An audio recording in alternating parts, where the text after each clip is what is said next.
feet stepped on a lot. And so that is, Jonah Williams and Matt Womack.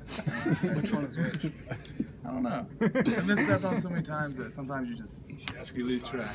I should. That's a good idea. But I mean, it happens to everyone. But you'll see it happen to people who are in the trenches more. And so. What did you see on that first block? You and Matt kind of teamed up and created a hole for Damien.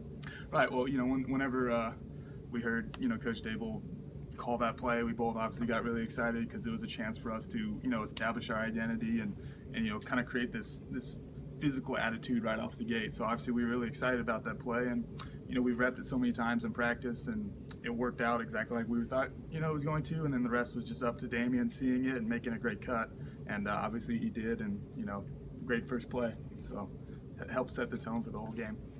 What do you see particularly next to Matt and Jonah, as much as you were, how do you feel like they blocked and just performed their job? Right, I think they both did a really great job. Obviously, we had a really tough task this week, being how good Florida State's defense was, especially their edge players. I think they both did a really good job in executing their calls, playing physical, playing with the right technique. I thought they both answered the call that Coach Saban asked, us to do this week, and obviously it helped pay off, and we were able to control the line of scrimmage for a lot of the game. Moving on to Fresno State, what kind of problems defensively do they pose to you guys, especially up front? Right, well, a lot like Florida State, they really fly around to the ball. They're fast, physical, they're long. Obviously they shut out the team that they played this last weekend, so anytime you can do that, obviously you're a great defense. And we're looking forward to the challenges that we're going to have with them because they're definitely no slouch, so we're going to have to bring our A game. Saban talked about getting into some of these games in the first few weeks. What have you seen from him, and is he ready to make his debut? Yeah. Wait, can you say that one more time? Saban, okay. Yeah, Saban's been saying about getting Tua in the game early in the season. Is he ready for that moment? Yeah, absolutely. I think he's had a really great camp, and that sort of confidence that Coach Saban has in him, but also reflects the entire offense has in him. Because we all see leadership from him that is uncharacteristic, much like Jalen had last year and still has. That is hard to see from freshmen a lot, and so. Having that, and then obviously the great passer that he is, the great runner, and just overall being a field general, really instills confidence in him from everyone on the team, and so I think he's absolutely ready. Nick made a point after the game that Jalen obviously has the ability to change protections at the line of scrimmage and kind of move the line around. How have you seen him adjust to that, that responsibility? And it seemed like maybe he didn't do enough of it, in the game. That was something Nick had pointed out.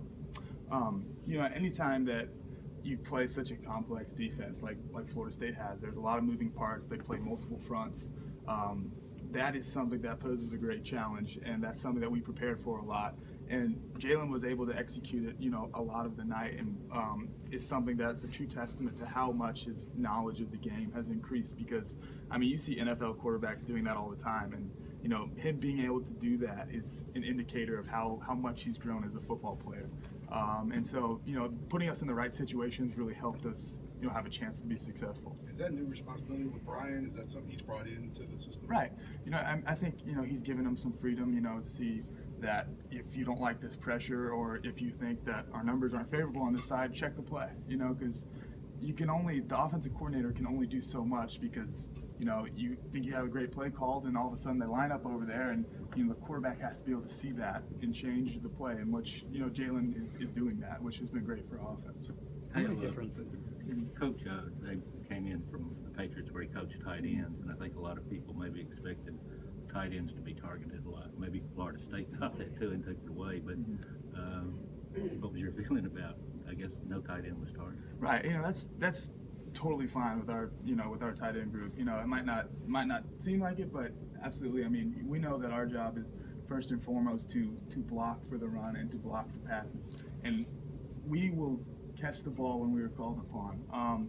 And there were definitely times where we were targets in the passing game, but sometimes they cover it well, and Florida State had a ton of good defenders that covered us up, and there are instances where we were open, but the protection breaks down, which what happens. Like in football, there are so many moving parts, like you guys know, that have to go right in order to get the ball on a certain play. It's not like basketball where you can kind of just demand the ball, and everyone else will kind of. In football, obviously, there are so many things that have to go right, which is why it's the ultimate team sport and why, we all love playing it. So, while we're going to continue to work, no matter if we get 0 catches or 100 catches, we'll still, put our, nose to the grindstone every day and, see where we go from there. How many different special teams do you play on? I play 2. I play field goal and kickoff return. How can that can end up being 10, 12, 15 Right. extra plays a game? How does that affect the workload for some of you guys? Yeah, I mean, we have a lot of guys, like not just myself, who will play on, 3 or 4 special teams, and that, obviously increases your workload a lot. But like you guys saw in the game, special teams is so important because, I mean, they created so many situations for us to get ahead in that game, and so by doing that, by putting, great players on special teams, you give yourself such a great chance to win because everyone always forgets how important special teams are, and obviously it increases the workload, substantially, but, it gives us the best chance to win, and so that's what we're going to do in order to, feel confident in our abilities to win. All right. Thank you.